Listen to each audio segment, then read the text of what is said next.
A lot has been going on in the world, and I don't mean the politics, I mean the world. I mean nature and the tornadoes and the volcanoes erupting and ash and smoke and floods and all kinds of stuff where it just seems like there's so much happening in a short period of time, and there's so much destruction going on because of nature, because of what's going on naturally. And the question is, where is God in all of this? And a lot of times people ask that question, and the answers, or the possible answers, are almost diametrically opposed, because one group is going to say, well, God is causing this. This is God sending us a message that, something's very wrong and or we're being punished, or, God is behind all of this, and this is the way that God communicates with us.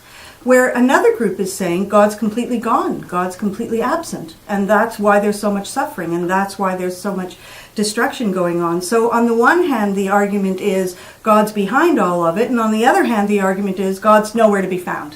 That, there's so much destruction going on, and we can't get God here to actually put an end to the suffering. The Jewish point of view in all of this doesn't even ask that question yet.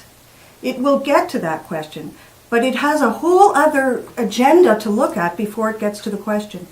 The question, where is God, comes after the question, where are we?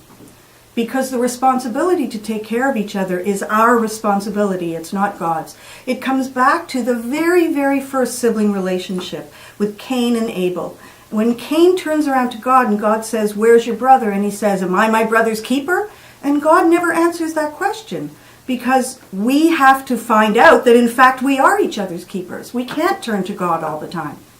So where are we when there is suffering? Where are we when there are natural disasters? We can't control the disasters, but we can control the recovery. And if we're not going to step up to the plate, how dare we turn around and say, well, where is God? Why aren't you stepping up to the plate? We're shirking our responsibility, and we're shirking the partnership that we have with God, where we committed to heal the world and to protect each other.